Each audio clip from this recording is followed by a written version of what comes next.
you're making that kind of remark, I don't think I'd even want to be with you. You know what I mean? I only want to be with that kind of person. So it hurt.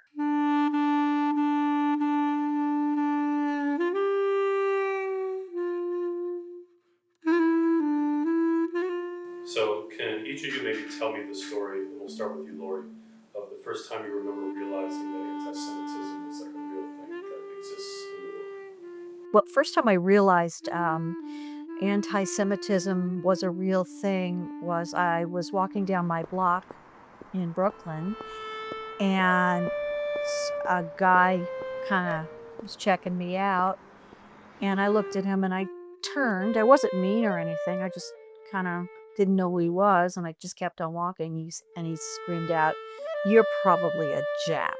Jewish American princess is that's what that term means, and meaning that I'm a stuck-up Jew. I just remember thinking, what?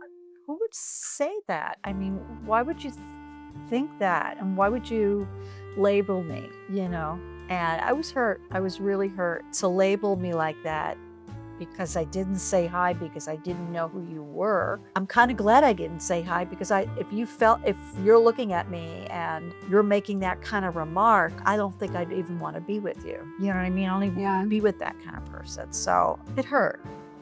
It hurt. I remember specifically there was a couple times I would hear kids say, "Oh, you're being a Jew," like just using Jew as an actual slur, just like the word of what you are as a slur, which is wild. That happened to my nephew.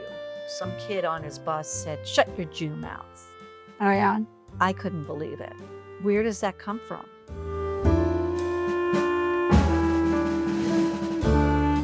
I wasn't taught to fight at all.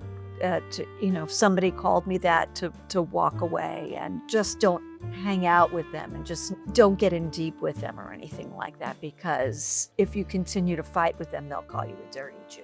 I engage with people face to face. So I lived in a small town. Everyone kind of knows everyone. So if I saw something, someone posting about me or otherwise, I would eventually see them around and I would talk to them face to face. My generation's different than your generation, and we're much more secular and more integrated, and they're not going to do that. I was with someone and we talked about having kids together, and I said, "We have a kid. I would like to raise him or her, my faith." And then he said, "You raise him then.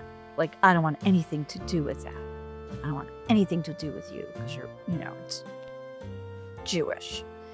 I didn't know that about this person here. Going with them for a while and we're getting serious. And needless to say, it was the beginning of the end of the relationship.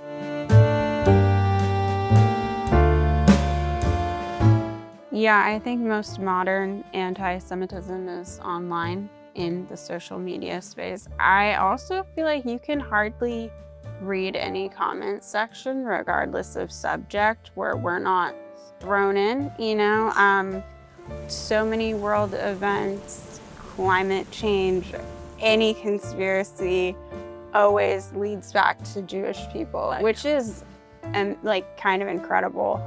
I think this is a bad thing about the internet. I think this is really, really bad.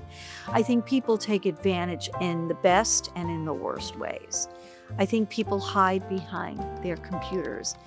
I don't know why. People just have a need to pick on people, and for some reason, Jewish people have always been the scapegoat. And I think people enjoy being mean, and I think the internet is a great way to do it. I myself have been doxxed on social media because I use Jewish symbology in a few of my paintings. I don't think it's a central theme of my artwork, but in my hometown, somebody doxed me, posted on social media and everything like that, kind of asking questions about what kind of Jew I am.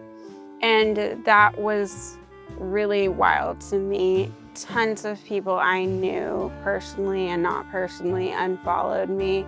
And I really had this sense of feeling good, this is good, that people who are so intolerant of another person's faith and belief and family should not be anywhere near me. Right.